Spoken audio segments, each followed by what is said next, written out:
Moin Leute, mein Name ist Patrick Dittmar von Kajak Guru und in diesem Video stellen wir euch das Seekajak Scott MV von Seabird vor.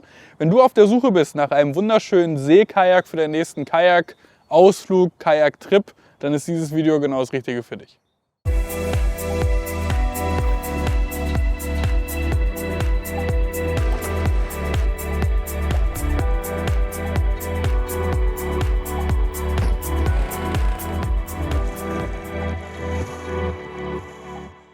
Viele von euch haben das ja wahrscheinlich schon mitbekommen. Wir sind Generalvertreter von Seabird und dementsprechend stellen wir jetzt auch mal die andere Bandbreite oder die weitere Bandbreite, besser gesagt, von Seabird vor.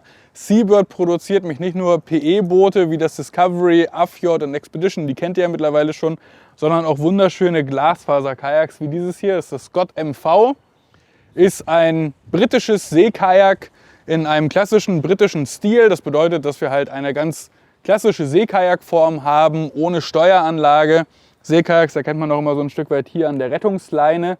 Das ist die Leine, die hier im Außen mit vorgeht. Und natürlich auch in dieser unverkennbaren Bauform.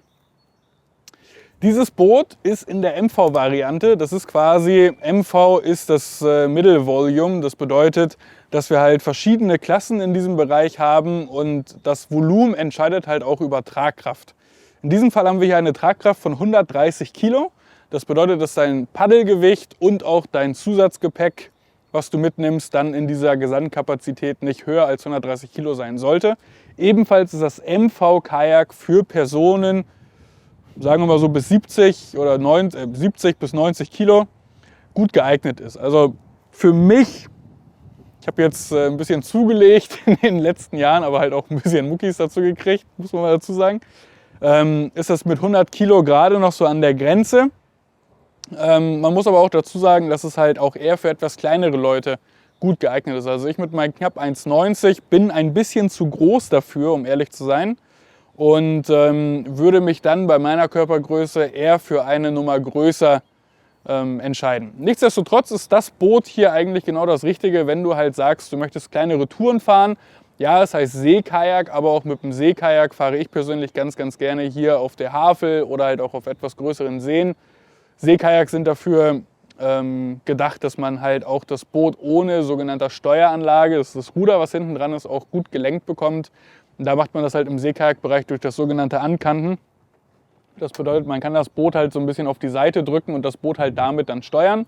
Das macht man mit den Oberschenkeln, deswegen ist es halt auch wichtig, dass wir halt hier genug Bootskontakt haben.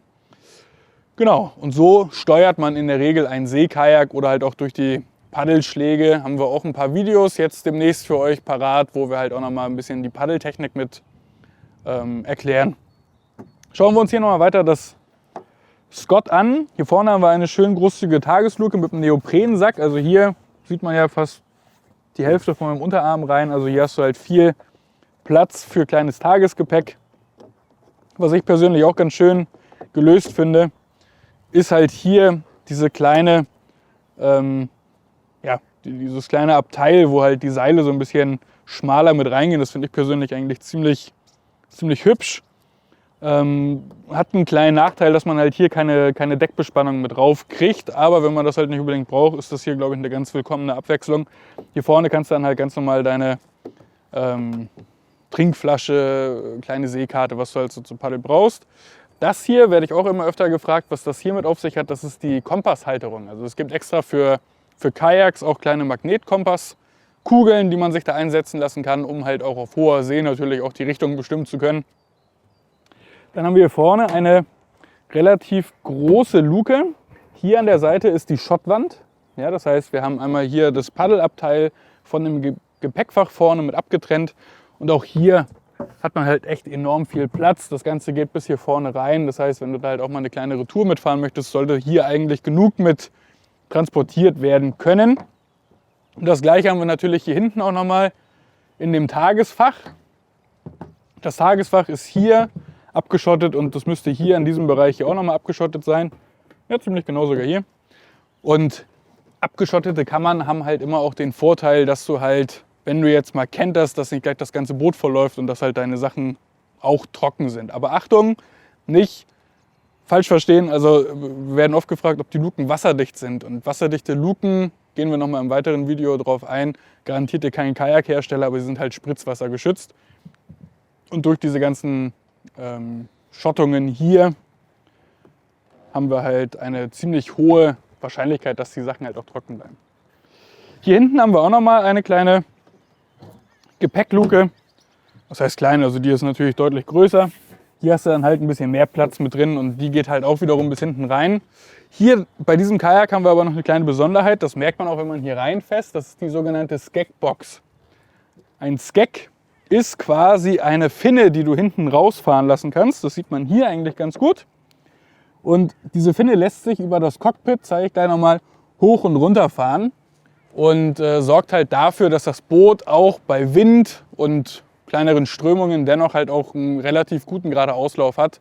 Man kann halt auch mit dem Skeg auch verschiedene Dinge begünstigen, wie Stabilität zum Beispiel. Also wenn du den Skeg jetzt zum Beispiel raus hast, lässt sich das Boot halt deutlich schwerer ankanten. Wird man auch merken beim Fahren. Und ist für mich halt eine ganz coole Alternative zum Steuer, um das Boot halt auch schön gerade auslaufen zu lassen.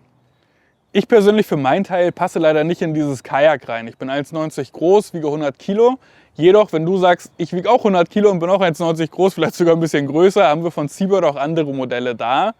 Nichtsdestotrotz freue ich mich trotzdem auf deinen Besuch und vielleicht bist du ja genau geeignet für dieses Boot und sagst, Mann, ich wiege 70, 80 Kilo und bin nur 1,70 groß und das Boot gefällt mir so gut. Dann komm einfach bei uns vorbei, teste, was das Zeug hält und dann lernen wir uns persönlich kennen. Bis dann!